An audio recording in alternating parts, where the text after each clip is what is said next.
Hey everybody, hey, how you doing? I hope you guys are having a wonderful day. My name is Dr. Boyce Watkins. I want to say welcome to Pillow Talk with Dr. Boyce and Dr. Alicia Watkins. I'm here in beautiful Hawaii with my lovely wife, Dr. Alicia Watkins. How you doing today, babe? Time is winding down. Our trip is coming to an end. I know. Other than that, I'm doing okay. I keep telling you, we need to just move here, but Move. heck yeah. Oh my Heck gosh. yeah, lady. Heck yeah. Anyway, I hope you guys are having a wonderful day. Shout out the city that you're from. Let me know what city you're coming from. And also on this pillow talk, first of all, I want to ask everybody if we could do an audio check. Give me a yes in the chat if you can hear us okay. Let us know you can hear us okay. We always want to make sure the audio is coming through all right. So put that yes in the chat to let us know you can hear us, and also shout out the city that you're from. I see NY Transport from Baltimore, Maryland. Quentin, Robert, Stay Positive, Kelvin Rimbert. Who else is in here? Let's see. Yes, they can hear us. Okay, all right. Deanna and Tierra Lady and Derek Shirley out of ATL Shouty, Shondell Watkins, Temple here, Mill, Maryland, under the gun. I don't know if that. I hope nobody has a gun pointed at you, Shondell. And you part of the Wait, Watkins. it's a under the gun. It's figuratively, right? Of course. Of course it's figurative. Duh. Okay.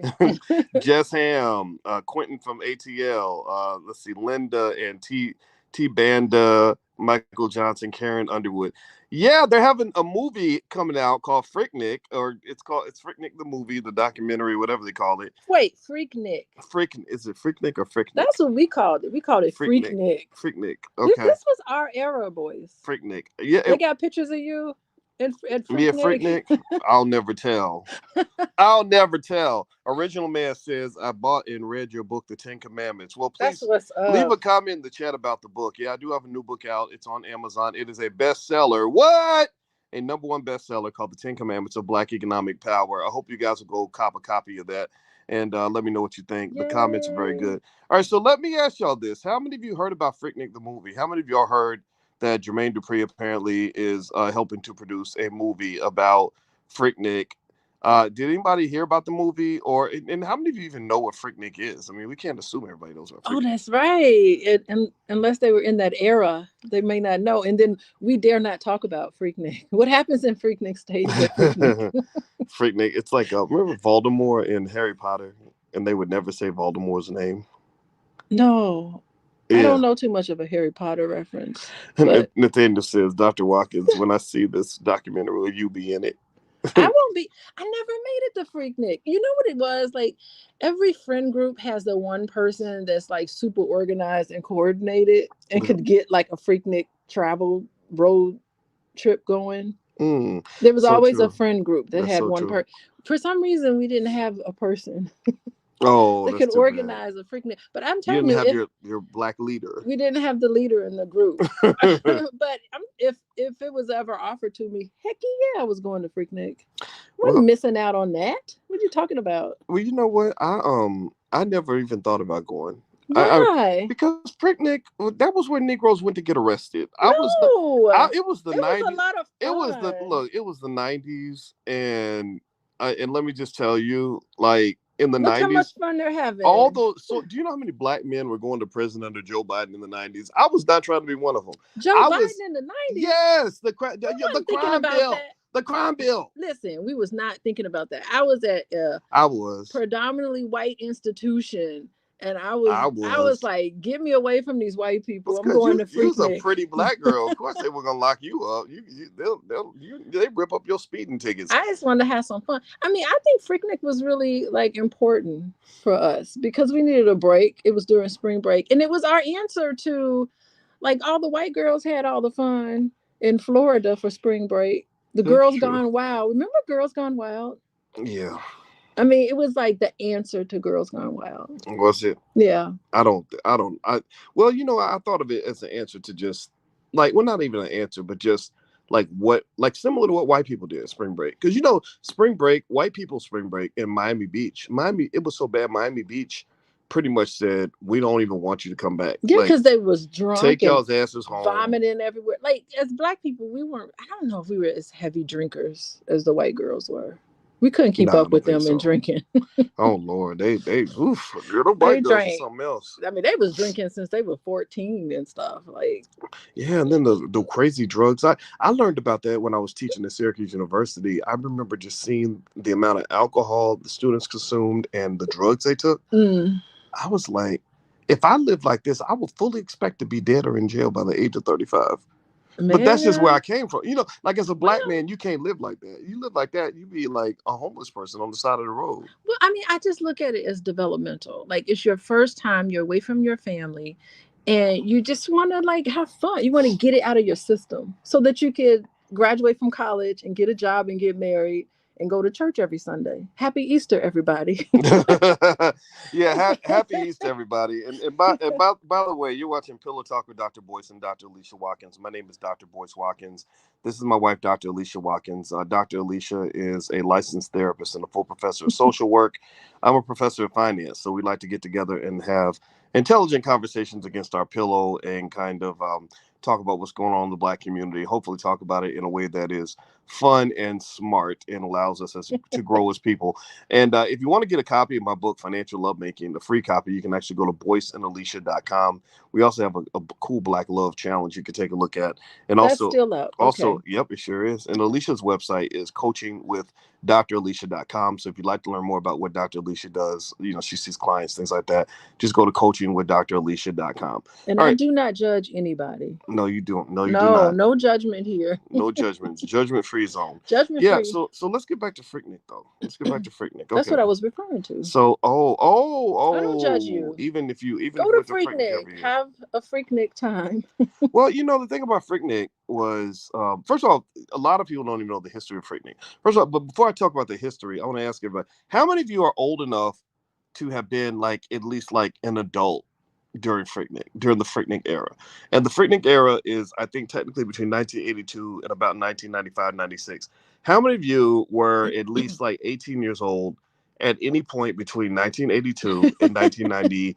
Like, in fact, let's just say 99. Let's even stretch it out. Let's do that 17-year gap. Was anybody? So that means you have to be born in 1981 or earlier. How many of you were old enough to be an adult during the Freaknik era? Okay, Del Pope says young adult. Quentin raises his hand. Okay. Adult over here says Reby. Okay, Reby was grown. She's a grown ass woman. Good for you, Reby. All right.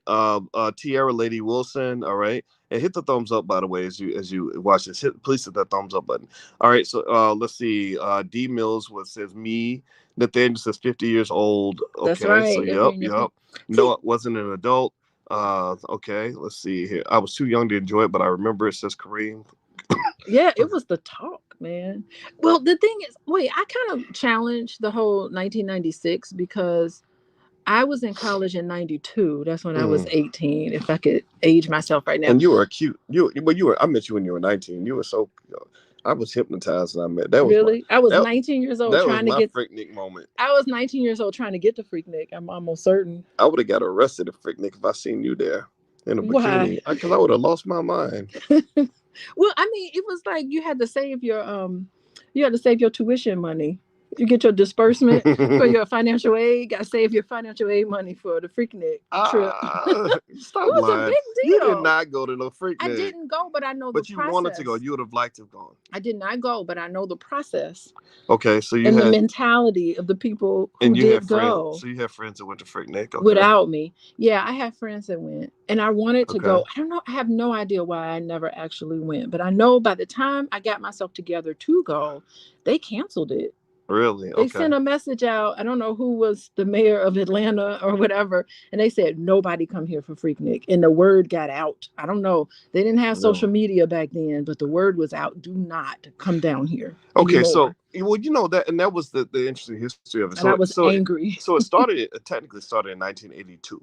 Okay. And it was supposed to be a gathering to celebrate Black culture and Black excellence, and it just turned into like a hood fest. Like eventually it attracted like 300,000 people, and the city of Atlanta got sick of it. They were just like, yeah, we don't like all this. It was pretty awful for people who live there. It was buck wild. It was absolutely crazy. And I think all those HBCUs in Atlanta, oh my goodness. Yeah. I felt like I was missing out on all the fun. You know what I feel like? You know what I was mad that I missed in the 90s? What you miss? The Million Man March. You called me. Hotspot says you look like Pebble's little sister. Oh, that's a compliment. What? Yeah. I looked up to Pebbles when I was in my prime. And Lisa with the feather. I want to look like him. You want the Lisa feather? I wanted to. Let's see, I'll put the picture back up here again. Do y'all think she looks like Pebble's little sister?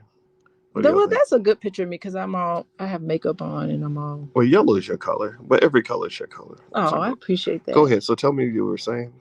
No. Wait, what would be your Freaknik? You were going to say. Oh, my regret of the 90s was that I missed the Million Man March. Oh, that's right. No, yeah, that's what I was saying. You called me, remember?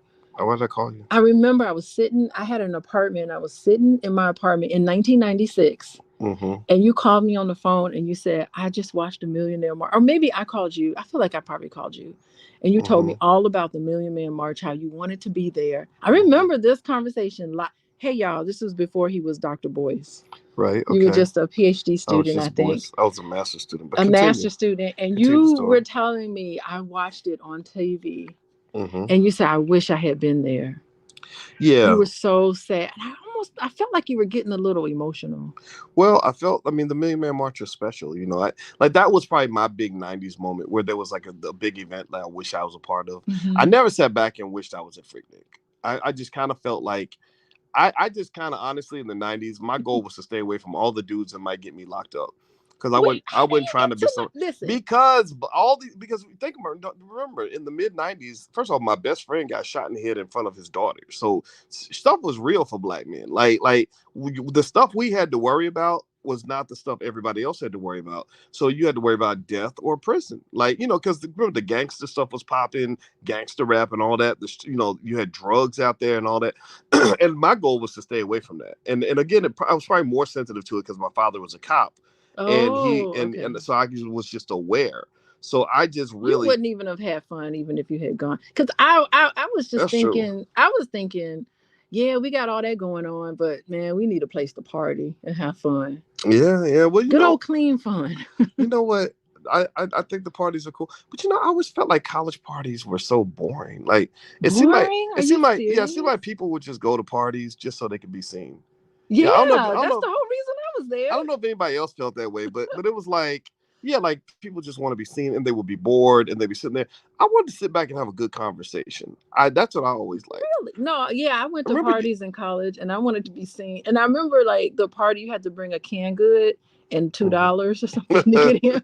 Because we were collecting canned goods for homeless people. We were partying for a purpose back then. I don't know what happens now, but you had to get a canned good out your pantry and $2, and you was at a party to be seen. Yes, I was there to be seen. I ain't gonna lie. So you didn't. Well, I'm gonna tell you what. I wouldn't have met you at Freaknik because I was trying to get through school and all that. But I met you in the library. We had a great conversation that night. We talked for hours that night. First day we met each other, and that was really nice. True. Well, I spent as much time as I spent at the parties. I spent equal enough time at the library. You did. I had a well-rounded college experience. Yeah, you were a smart girl. You were a good girl, and I could tell that. That's the thing. People don't understand. Like I don't know about every other man, but men don't really want to marry the party girl. Like you just don't. It's no disrespect. I mean, women should be allowed to do whatever they want. Like theoretically, that's oppressive. Theoretically, that is 100% true. Like that you should be able to do whatever you want. But most guys I knew, I don't know. Tell me if y'all agree at all. But most guys I knew didn't want to marry the party girl. Like this lady on this Jeep. Would you want that to be your kid's mama? Don't nobody want to have old pictures of their mama on the Jeep with the booty out in front of a bunch of guys? Am I just being old-fashioned when I say that? It could be a phase she's going through. It could just be a phase. You can't judge people by their past. Stop it. It's a judge-free zone. You over laughing while you talk. You don't even take your words seriously. But here was another one I saw on the internet. I put this on my Instagram. Is this really from? You and I laughed about this. Hold on. Look at this one. That was a good one. This one was a picture that I shared it on my Instagram. My Instagram is the real Boyce Watkins, and it has this cop, and this cop is like taking a picture of a lady's Yahoo, and she's happily bent over, and it's a police car, and then somebody says at the bottom, they say, "Can you delete this, please? It's my mom." You know what? Okay, I wanted to say there are some pictures popping up. I think now, I might be misquoting, but I'm sure the internet will correct me. I think there's pictures of Yolanda Adams at Freaknik. I swear to God. No. I think I saw some Oh, pictures that's so of bad. Yolanda Adams and some really good, holy, sanctified people at Freaknik. Well, you know, the church, And I think it's the okay. church girls are the wildest The ones. church girls need an outlet. The church girl, yeah, that sexual Come suppression. on. All the church girls in the building, please listen. that sexual suppression, it comes out in a really violent, crazy way. Not violent, That's but why like, yeah. you know, like it's just like, what the hell? I don't know how this documentary is getting made. Like, who's doing the documentary? I heard Jermaine Dupri's Jermaine Dupri. Who's turning in these pictures? Because to do a documentary, you need visuals. Like, That's so if true. people going back and and blowing off the dust on their photo album and pulling out pictures, because there was no smartphones. It's not like this was film. Like, you were taking pictures with film and developing them, and you couldn't get them back for another couple of weeks or so. Well, you know, so who is pulling out these Freaknik pictures and turning themselves in and telling on people? Who's doing that? Well, I mean, you know, camcorders were invented in the 80s. Okay, So maybe there were camcorders. You could get video footage, you know. That's right, in because the early Rodney 90s. King why Rodney King was so important back then. That was another iconic event. Yeah, so it's not. I don't even think it's not like it's, you know, you're doing a documentary from the 1930s. Yeah, but who's turning in the footage? Who's turning all the footage in? How's he? Oh, I bet you how's he researching this? They're probably paying people to send in the footage. Yeah, dang. I wish I had gone. I could be like, Jermaine Dupri, get my photos. And you know what's so interesting about stuff like that, right? Like the old footage is, you think about what alcohol does. Alcohol reduces your inhibitions. Right. So if you're at Freaknik and you're just drunk and you're just going with the flow and living in the moment, as somebody's walking around, think about this. When you watch old footage, there's always like that dude walking around with the camcorder at the party. Yes, there is. Yeah. There have been some when I went to college. Yep. There were people walking around with footage. Oh my goodness! Yep, and nobody footage of me out there. Yeah, nobody says anything. He's just getting his little footage. All them dudes don't know where it's gonna they be. All selling it now. They don't tell them what they're doing with that stuff. Jermaine Dupri, he better have a budget. Well, you know, Jermaine Dupri does have a budget, apparently. Maybe that's the reason why he put the notice out.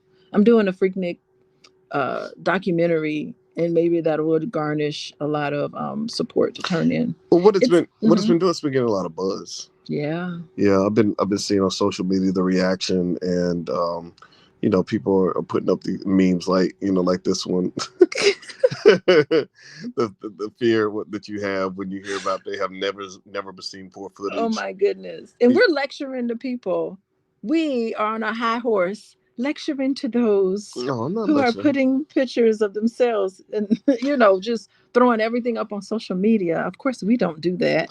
Well, you know what? I'll tell you what. I think it's I think for a lot of people it's nostalgic, and I think it's going to be an interesting documentary to watch to some extent. But at the same time, it's kind of like, okay, you know what it also reminds me of is it's like, you know, kind of like Woodstock, like what Woodstock was for white people. Yeah, but Woodstock, from the footage I saw, like Woodstock was just a bunch of people swaying back and forth, getting high. Yeah, but they were acting crazy too. Were they really? Oh yeah, Woodstock. They had the drugs were everywhere. I got that it was kind of like peace and love. It was peace and love. That's how it spun. It got peace spun. and love and drugs. There wasn't violence. But it was like, there wasn't a lot of violence. They were very peaceful. They didn't, you know. But in Freaknik, most people that went to Freaknik wasn't hurting nobody either, right? I didn't think so. Right. So if, like, I think for Freaknik, maybe you had a little more of a sexual kind of tension because you had the title, the 2 Live Crew, Me So Horny kind of era thing going on, right? 95 South, getting on 95 South. What is 95 South? That's the name of the rap group. That's a group. It's a rap group called 95 South. They did all the booty shaking music back in the 90s. Oh, me so horny. Me so horny. You never heard that group, 95 South? No, I have not. I'll have to hip you to it. Yeah, you have to hit me to that. That's the music. So so you almost felt like Freaknik became synonymous with, like, you know, interesting forms of sexual expression, right? And so it wasn't about like so much like drugs, like the the Woodstock thing was, but more so like, okay, I'm gonna go out and I'm gonna pop my, whatever, because that's what Tula Cool was rapping about, pop yo, blah blah blah, and all this other stuff, right? So but really, you think about it. I mean, it's not like Freaknik was a bad place. Like I think that you could go there, have fun, just walk around. That's what I thought it was. Hold your little cup and walk around. But I think that a whole lot of fun. Yeah, but the thing is, that with young people, it seems like there's always like somebody who wants to push the party like too far. Well, there's always that in the group. You always have that in your friend group. The one that's wild. You got to keep an eye on them. Make sure everybody go home together. We ain't sending you home with strangers. It's a code there. You always have a wild person in the group. St. Dominic says, I went to Freaknik in 94, 95, 96. Ooh, that's awesome. Freaknik wasn't no Woodstock. Me and my crew just chilled. Okay. Yeah, you just chill. I mean, we wanted to see the cute guys. Yeah. I can see that, I guess. We didn't have any at our school. We were like, we don't have any at our school. We got to go to a different place. See who we can hook up with.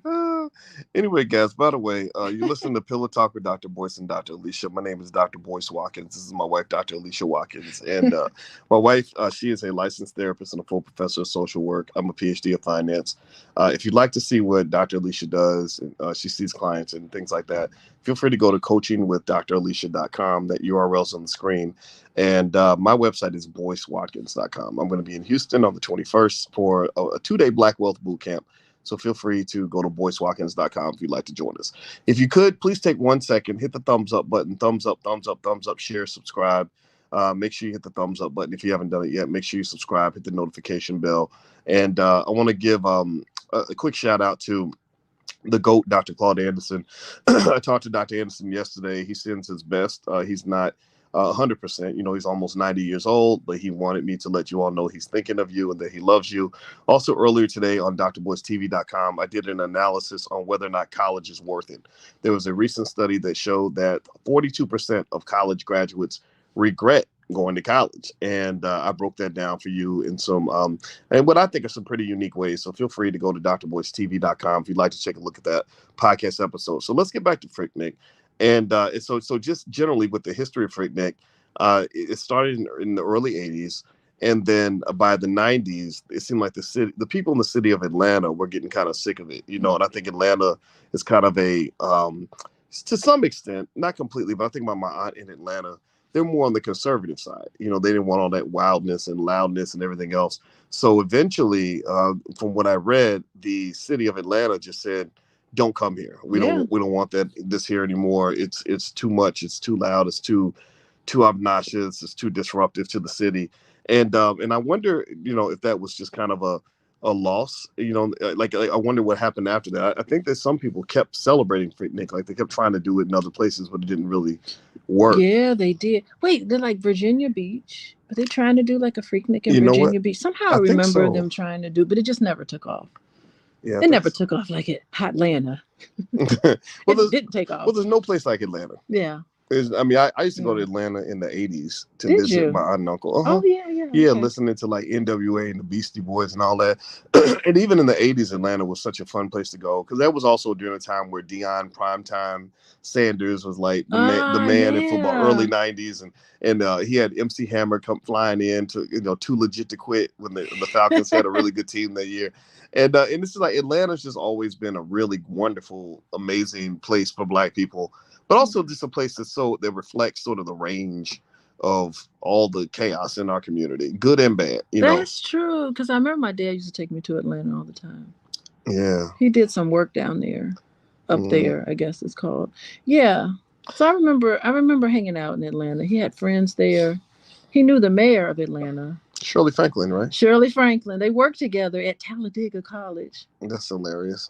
I don't even want to get into those stories. And became the mayor of Atlanta. Yeah. How often does that happen? That's weird. Where you're like, my friend became the mayor of Atlanta. That's a big deal. It's crazy. What's crazy is the furniture. The furniture we have in our sunroom came from Shirley Franklin, the mayor of Atlanta. Wait, in our sunroom at home? In our sunroom at home. So our furniture in our house came from Shirley Franklin, the mayor of Atlanta? I told you my dad worked with her very closely. I didn't know that. Talladega. And when she left, wow. She left Talladega to go to Atlanta and gave us that furniture. Okay. And we repainted it and everything, and it's in our sunroom. That's crazy. That is crazy though. That's a crazy story. I'm gonna look at that furniture differently for the rest of my life. I don't know. I don't want to get into that whole thing, but yeah, that's wow. It was a thing. that is quite a thing. Thank you, Shirley Franklin, for the furniture. She's the first Black female mayor, right? Of Atlanta, of course, right? Oh, that I don't know. I think so. She was there. She was mayor for a while. So yeah. Was she the mayor during the Freaknik era? She had to have been. Yeah, I guess so. She was probably the one that sent the announcement out. Don't come here. What do you think about the clothes they used to wear in the 90s? Like, look at that. It's coming back. The 90s clothes is coming back. I think the 90s was like the coolest decade ever. Really? Think about it. How many people really sit around and talk about, like, remember the OOs? The OOs? Yeah.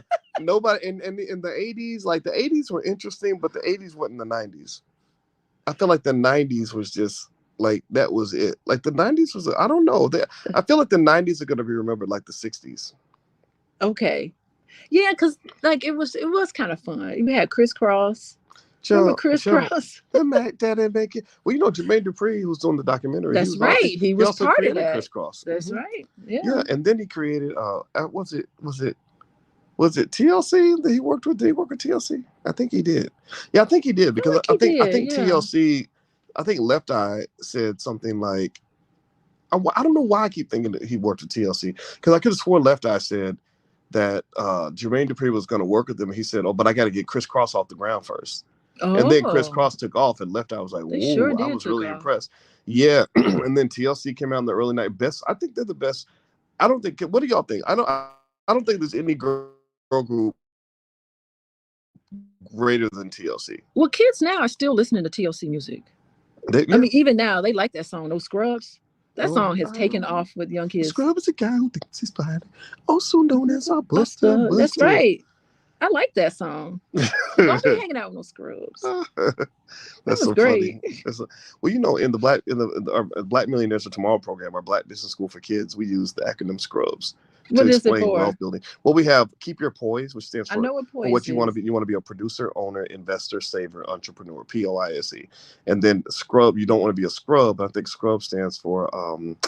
Oh gosh. You can't remember. I hope it's not copyrighted. There'll be. I know. Scrubs is copyright. You have to. I'm trying. I don't remember the S. Oh, spender, consumer, renter, unemployed, borrower. What is unemployed? How does unemployed fit with the unemployed? Like, don't be unemployed. Well, yeah. Okay. Like, because if you're unemployed, you should employ yourself. Learn how to start a business. Oh, okay. Very good. Okay. Yeah, something like that. I get it.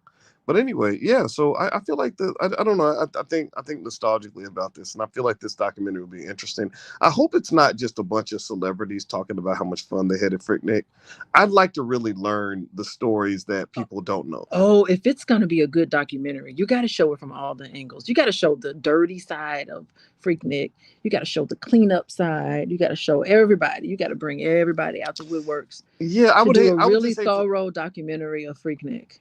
Yeah, I wouldn't want it to be lazy. I hope it's not lazy. I hope it's not just let's show a bunch of pictures of people wearing 90s clothes and riding down the street, you know, in 90s cars and whatever. Playing The Chronic. Remember that album, The Chronic, which is a classic, by the way. Hello. Everybody was on The Chronic. Everybody was on The Chronic. Snoop Dogg came out with his first album in 94. That was a big deal.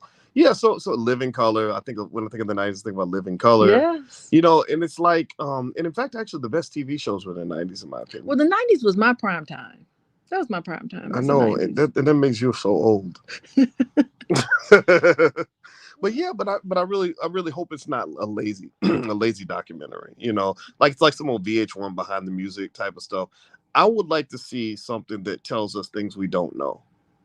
You know. Oh, I'm tuning in. You know. Yeah, like I'll probably tune in, but if I get bored, I'll probably tune out. But I saw the Girls Gone Wild documentary. They have a documentary out. Do they really? Oh boy, and they did a really good job. So it'd be nice if they did like a good, you know, something similar to Girls Gone Wild, because they were actually getting underage girls on camera doing a whole bunch of stuff. So the people who created Girls Gone Wild, they all went to prison. They went to prison? Yes. You didn't see the documentary? You gotta watch that documentary. Yes. Wow. Yeah, stuff you don't know. Girls Gone Wild franchise, which took off and it died quickly. Did they know that the girls were underage?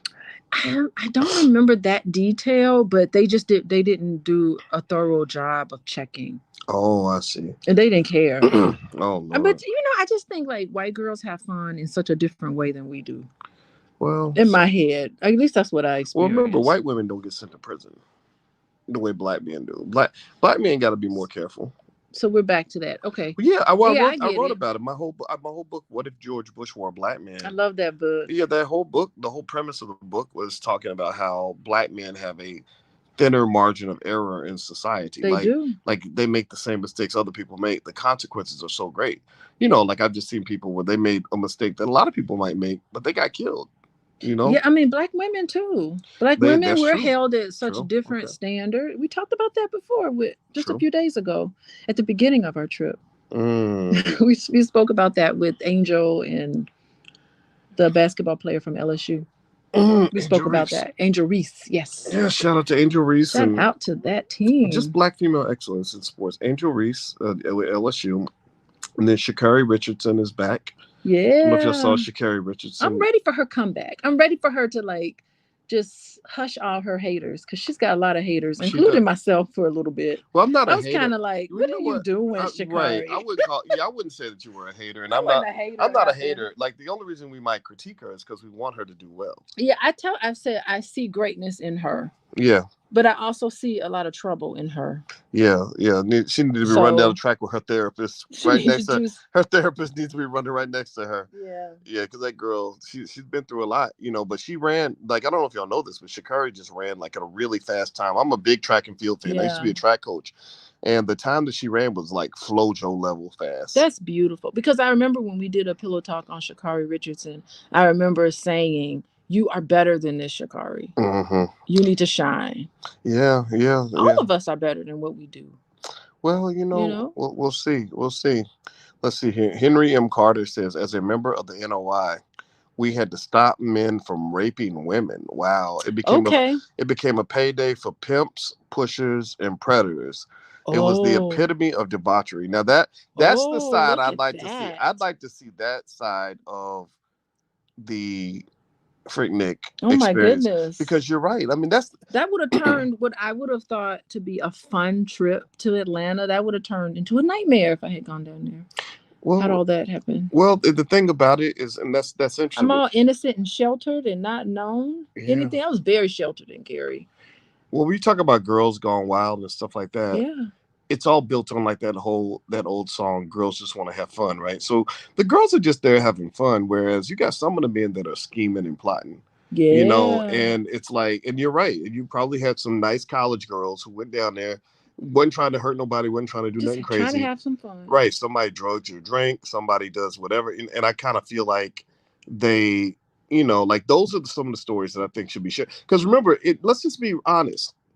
In the 1990s, I feel like black culture was taking a nosedive because that was the first time, because in the 80s, there were things we didn't do in the 80s that we started doing in the 90s. Like the way Snoop Dogg was running around with those songs, We Don't Love Them Hoes. That was the first time music was consistently telling. Listening to that. Right. That was the first time music was consistently telling black men to hate black women. Yeah. Remember that song Rump Shaker? Yeah. All I want to do is zoom, zoom, zoom, zoom. That was the number one song. Well, that's not a bad one. I mean, that's just... Yeah, but all it is a music video. Women shaking their booties on the screen. That's all that was. That's all that song was. That's all the video was. I think it's better that We Don't Love Them Hoes, so.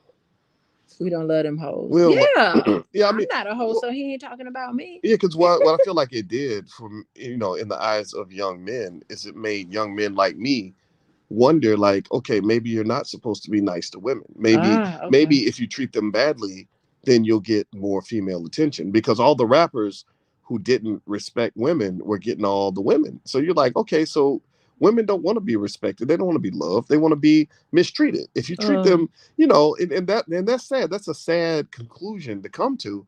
But when you're a young guy coming of age, trying to figure out the world, and you're trying to figure out okay, why is it that I get made fun of because I'm in the library all night, but the guy who doesn't respect women gets all the attention because he's seen as being masculine?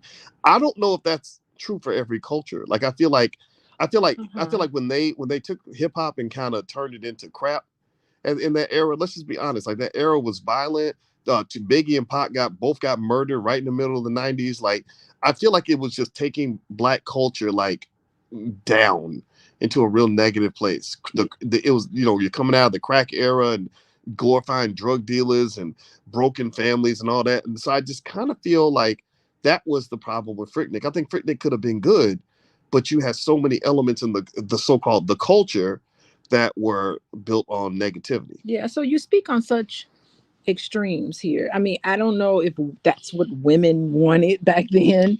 Maybe some may have wanted it for a certain amount of time. I think it's a little more squishy than that. It's a little more gray instead of like certain, this is what we wanted.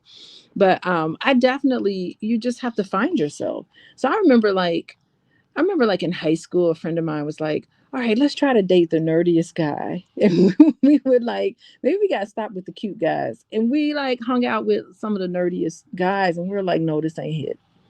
This ain't it. Like, I can't. Like, you want somebody who's like you, who's well-rounded, who's respectable. You want someone. I don't think you want it like the gangster guy or what you described. That's not. Well, Coco TTV, the experience Coco that I TTV had. just gave me a compliment. She says, I could see you being a commentator in this documentary. You can add a lot of historic value to the topic. Oh, for sure. Well, thank you, Coco. She made my day. Yeah, for sure. You'd be a really good my nickname was Coco growing up, by the way. Yeah. People call you Coco still. They still do. When I got my PhD, my mama called me Dr. Coco. Oh, really? Yep. Oh. Yeah, but I just kind of feel like, it's like, I don't know any women that just want a man to treat them like that. Well, that's the thing. It's not that that's true. I'm talking about perception. Oh, perception. I'm talking about what the conversation guys had. That didn't get them anywhere, though. No, but that's the thing, though. That's how you feel. Like, you look at a guy, like I remember, I kid you not, this was my honest thought process. I remember listening to a Lil Wayne song where he said, I'll take your girl and make her nut for me, then slut for me, then steal for me, then kill for me, and of course it'll be your cash, and then I'll murder that bitch and send her body back to your ass. And I heard that verse, and I said to a woman, I said, do you think Lil Wayne is like an appealing man? Do you think he's like attractive? She said, yeah. And I said, but did you hear? You gotta tell me who this is. I'll tell you. Okay. Off record. But I said, but he just said that he wants to like turn you into a hooker and have you stealing money, and then he's going to murder you and put your dead body in the trunk and send you back to your ex-boyfriend. That doesn't affect you? And she was like, oh, it's just words. It's just lyrics. Oh, it's like separate the person from the message. Well, yeah, and also because he's like this famous, talented rapper, there was no measure of the content of his character, the quality of who he was as a human being. And that disturbed me. Even when I was young, I was like, this doesn't make sense. And here's the other thing too, right? Like Freaknik, that whole Freaknik era, wild and crazy, people doing what they want to do. I get all that, right? Everybody being wild. But even back then, I felt like there was a necessity for any intelligent young person in their 20s. There's a necessity that you think about your future. Like, you can't do everything in the moment. Like, you got to be thinking in your 20s, you got to be at least making some little plan for your 30s and 40s and 50s. And I feel like if you are just living like a wild person and doing whatever you want, I just don't know if that is the smart way to live. Okay, so I not a smart way to make choices. That's interesting comment. Again, it's a little extreme. So here's the thing. Freaknik was a weekend. So it's just like, okay, I'm wondering if I'm going to study. I'm a college student. I don't know if there anybody, maybe there were people that weren't in college that were going to Freaknik, but it was marketed as, to college students to go to Freaknik because it was during spring break. So you go to Freaknik. It's just a couple of days out of the year, and then you just go back to your life as a college student trying to get through. So there are a lot of people who went to Freaknik and participated in Freaknik who graduated, who are just living perfectly happy lives. So I don't think that it was like, I'm going to live a Freaknik life for the rest of my life. Right. I'm not going to be Freaknik, hello, and partying. It's all of us are dynamic individuals. I do agree, We have right? different sides I to do it. certainly agree. It is just a weekend. Yes. And I think the hard part about like the way I ended up viewing life in the 90s, and I don't regret any of this because I had friends that got killed, is I Yes. saw how one weekend or one trip to the club could change everything. You know, Okay. I literally do know more than one man Mm-hmm. who went out for one night at the club and somebody got shot. Oh no. One of those men ended up dead. The other one ended up getting 30 years in prison, and the other one got 16 years in prison. Okay. Right, and this was and what I concluded from watching that, and again, I was more observant than most people in my age Mm-hmm. group. I admit that, but I remember noticing, and when I read about how alcohol causes you to make bad choices, Mm-hmm. I remember thinking, okay, so that's a bad combination: testosterone, liquor, and weapons, and then bad culture that Mm. says like so. So when guys go to Freaknik, guys are thinking differently from the women. The women are trying to look cute, and maybe you're competing on cuteness. Guys are kind of competing on masculinity, which ends up becoming very fragile. Like, oh, that nigga stepped on my toe. I'm gonna buck him up. You know what I mean? Like, you know what I mean? Like that kind of mindset. Not all men, Huh. not all men, Okay. not every man, All but right. certain men. Like, so what happens is you get in that scenario, and you're a guy who's in college. You're trying to get your degree in engineering, but the Freaknik's also bringing in the thugs.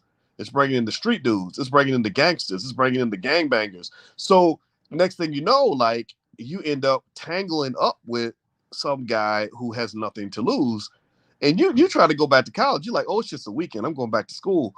He's like, no, let me get my gun. Okay. So And so for me, let me just finish that point though. For me, I like I've lived that. I've seen that. Like when I saw my best right in the middle of the 1990s, my best friend Greg Wilkins, when he got shot in the head in front of his daughter, like that was the kind of stuff I was seeing. So maybe it caused me to overreact to certain things, but I don't think I was overreacting. Like I think this was really happening to a lot of black men. okay. So in your mind, when you hear having fun, going out, partying, listening to good music, meeting good people, having a good vibe, in your mind, you equate that to death and killing of black men. No, Oh, okay. no, I was just wondering what I the because I've done the it. No. association Well, is there well, for think you. about it, babe. The other day, you and I went out and had a good time, and it was a good vibe, right? I there's ways to do that. Hmm. It's just that there's ways that you can't just go anywhere. Because Like in Atlanta, many a Negro has been killed in a club in Atlanta. Like so, you go into Magic City, you don't know what you're gonna run into, so and you think Magic City, the people who go to Magic City no, are okay. I don't think anything about All all right, the. I'm just No, trying to no, no, no, think, no, no, no. Because trying to listen. I actually had to go to Magic City one time for You went to Magic City, boys? yeah, I went to Magic City for my brother's bachelor party, and there Did were you have fun? Did you let yourself have well, what I fun? did was it was a little Or were you just being well, I was the best man, right? So I had to watch out for the groom, and so I just went wherever he went, right? So so you didn't enjoy yourself? You didn't it enjoy the was Atlanta. women There that were was there? enjoy. You know what it was? I was curious. Oh First off, gosh. I remember no like thinking, wow, strippers are really athletic people. I saw one lady. I said, how did you do all those flips? You have really strong legs. Like, how did where did you learn to do all that? And she said, oh, I was in gymnastics in high school. Oh no, I gotta take my daughter out of gymnastics. And yeah, yeah. That's And, where she gonna end up. and here's the thing, right? Here's what's Uh-huh. funny is but now this was years ago. It was like Okay. 8, 9 years ago. But but I was walking in. I was kind of thinking, oh my god, if somebody recognizes me, I'm gonna have a hard time explaining this from We the way. got invited to remember we got invited to Magic City? Who invited us to Magic City? Oh, I'll tell you who it is offline. Was it a famous person? Sort of. Really? Sort of a famous person. They were like, "Oh, y'all in Atlanta? It's Monday night. Why don't y'all come to Magic City? Tell Dr. Boyce, come on to Magic City." Man, They were trying to please. get me to go, and I was like, "Really? You must be talking Me?" about you was talking about one of T.I.'s homies. I ain't trying to get And I was nowhere like, near "I none of don't that. know." It was Ti. Was it? It Yeah, was what wasn't T. It it was wasn't Ti. It his was buddy. yeah, one of his buddies. Yeah, I don't now And I I was don't like, okay. that you know what well here's the thing, right? So when I did go, it was I did have I mean my reasoning honestly was because I just said okay I'm the best man. I'm supposed to protect the groom. I'm gonna go wherever he goes. But I remember observing the environment and it really hit me how deep the strip club culture is in Atlanta. Like that's like you know how we in Hawaii and they do the Polynesian dances and the luau's and all that shit. Like that's the way Shoot. strip club culture is in Atlanta. It was like people. I saw the guys they stand over throwing money. The women were doing these amazing acrobatics, hanging from the ceiling and the pipes in the ceiling. I'm like, if you fall, you're gonna get hurt. They're gonna And die if they yeah, fall. and to That's a have like hazard. and to have like naked people, like naked would just walk right past you. It was very surprising. Like this is interesting. But so I wasn't like, so it wasn't to say I didn't have fun. I So you enjoyed did have fun. You looked at the naked um, ladies. you know what? That's You not. don't want to You see. know what it is. You know what the truth is. The truth is Uh-huh. that I have fun in the way that is truly fun for me. Being in a strip club is not something I would consider fun. Okay. I mean, don't get me wrong. You know, I like you, and and even before I met you, like a beautiful woman could be. You can have fun with a beautiful woman, but I'd rather have fun in a place that makes more sense. Like when you and I met each other in the library, and we sat there and we were talking for hours, and I got to look at your pretty smile. Like that was fun for me. You know, like I think I've always felt like going to clubs and parties and all that. That I was like, these people ain't really having fun. They're just doing it because everybody else is doing it. I have never been a follower. I've always wanted to follow the beat of my own drummer, and I and Uh-huh. I I still hold to it. I don't believe most college students they go to all those parties are really having fun. They're just doing it because everybody That's tells them that that's how you're supposed to have fun. see, that's interesting because like when I left home and I was in college, maybe like the first year or two in college, my freshman sophomore year, I was going to a lot of the parties, because I wanted to see what was there. I wanted to see. I was kind of out. But like junior, senior year, my last 2 years of college, I was like, I'm not going to no more party. I'm trying to graduate and get out of here. So I Mm, think I just like to see people develop and mm-hmm. move. It's just you go through phases and stages and you live and you learn. So that's how I kind of see it. Where it's just, Well, you know what is fun? you have to test it. Well, one thing that is fun, I like the energy around it in terms of the gathering. Is Yeah. step shows are fun. Step shows are Like amazing. I love watching step shows. I wouldn't want to ever be in one because I never understood the logic behind spending more time getting ready for a step show They sure than you did. actually spend studying for your biology test. Like I literally would see some Negro who spent 100 hours training for a step show, but is flunking out of college. Flunking out, That yeah. that to me was illogical. That made no sense to me. But I enjoy watching the results, the fruits of their labor. You know, I'd be like, Well, wow, because you. I think they bond with each other and they need that. They I need get it. that. I get it. But some of that Greek stuff, I mean, if you get carried away, like bad things come out of that. Yeah, so I think what we're talking about here today, if you think about it, it's a double-edged sword.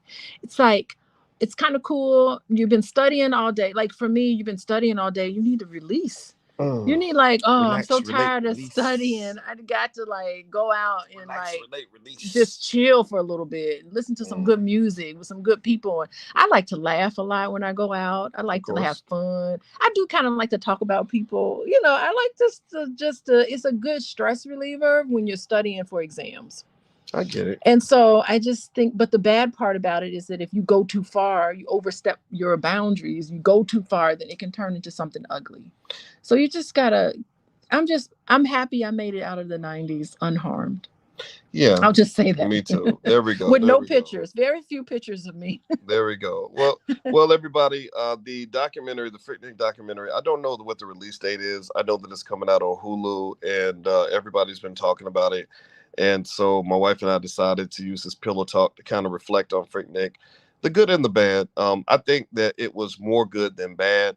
I hate the idea that Atlanta had to shut it down. I think that the people that went, most of them, 95% of them were there for good reasons, and it's too bad it had to go away. But either way, though, we'll keep you guys posted. Maybe when it comes out, we'll do another review after we watch it and let you all know what we think. And my name is Dr. Boyce Watkins, and this is my wife, Dr. Alicia Watkins, and this is Pillow Talk with Dr. Boyce and Dr. Alicia. And in case you want to know what we're up to this week, we're actually in Hawaii right now. We brought the kids, two of the girls, well, the two girls, and our son is at home, but we came down here and had a great time. And so we wanted to say hi to everybody. We love you. We appreciate you. And also, if you could, please hit the thumbs up button, share, subscribe, hit the notification bell. Also, Alicia's website is coachingwithdralicia.com. So if you'd like to learn more about what she does. She's a licensed therapist and a full professor of social work. She sees lots of clients on a regular basis, so feel free to visit her website if you're interested in learning what she does. And also, my website is boycewatkins.com. My new book is called The 10 Commandments of Black Economic Power. It's a bestseller on Amazon, so feel free to go and take a look at the book. And let's see. So Joey Dangerous, who says Boyce was too lame to go to Freaknik. Well, I ain't gonna lie. You know what? I don't think you're lame. He could be right. I think you're just Boyce. Well, right. There you go. That's it. Well, I was never. Here's the thing. I take no offense by him saying that I was lame, because I thought it was lame to sit at parties all day when you could be out doing things that were going to change the world. All day? Parties all day? Well, whatever it is. Like when I would see my friends following the crowd, what I took pride in was being my own man. Like I was like I just want to tell you, like I probably fit in kind of in the nerd category, but when I got around nerds, I didn't fit in with nerds, because a lot of my nerd friends, all they did was study. They would go to church and they didn't cuss. So I would cuss, and and the nerds didn't like you. Right. The nerds thought I was like, when I was a professor at Syracuse, a lot of those black scholars did not hang out with me, because they were like, you were too radical for them. You're gonna get us in trouble. Yeah, because you're talking about white people and all that. Like we can't do that. So even when I was around the nerds, I didn't fit in. But when I was around people who were kind of the opposite of that, like whatever the social party people were, I didn't fit in with them either, because I'd be like, why are we doing this? This is stupid. Like, why are you? Wait a minute, you telling me when like every single fraternity invited me to pledge, every one of them, the Qs, the alphas, the Kappas, every fraternity sat me down and said, we'd like for you to pledge. And because your GPA? Because my GPA, I had the highest grade point average on the entire campus, and they all knew this. And I thought about it. And I was like, wait a minute. So you're telling me that you want me to pay you money so you can wake me up in the middle of the night, tell me what to do, slap me around like a little bitch? It's just a little hazing. I was like, that doesn't even make any sense. I was just like, and that's where I'm different. That's literally why whatever I am to the world, that's why I am that person, because I look at everything in the world and I don't just do it because everybody's doing it. I independently stop and say, does this even make sense? And I don't care if I'm 1 out of 10 million and everybody else is doing it. I'm gonna be like, this is stupid. I'm not doing that. I have no problem being the black sheep, and that's something I've always been. Where I've been like, no, I'm not doing that. Wait, the black sheep? Oh, when all the white sheep are going in the same direction, and the black sheep stands there and says, I'm not doing that. That's not my definition of black sheep was different. So I'm glad you clarified that. Okay, yeah. So the reason that I wasn't offended when he said that I'm lame, it's because I didn't give a shit if you thought I was lame. Like, I was a man, and my father was a man. My father was the type of person that's like, you're lame if you're following the crowd and just doing what everybody else is doing. Like, it's very interesting, right? On one hand, I came off as a nerd because I did have very good grades and I was always in that library, but it wasn't because I was some geeky nerd who in my mind, I could pretty much kind of do whatever I wanted. I just didn't want to do what you were doing because I thought it was stupid. Okay, so you were a loner. Those loner types. You think is that my diagnosis? That's what it's not a diagnosis. It's just what I'm hearing. So I'm listening to you. I'm listening to you talk, and you're talking about being different and not fitting in. And to me, people who describe themselves that way, they're loners, and it's okay. Loners doesn't mean terrible person. It just means you don't have that many close friends. That's so true. Yeah, well, and it's okay. That is such a good point. And truth be told, even to this day, you're a little bit of a loner, aren't you? I'm a little bit isolationist, because if something's stupid, I'm not going to participate. Now, let me just say something. You did go to the club with me when we went to New York. We did go to the club. I remember that. You went to the club with me. We had so much fun together. We were 20. So we were 28. It was 1999. Was I 28? I was 28. You were 25, and it was 1999. And we went to the club in New York, and we listened to Jay-Z all the way up to New York. Money, cash, hoes, money, cash, hoes, what? Money, cash. And we drove to New York from Chicago. Remember the song "Hate Me Now"?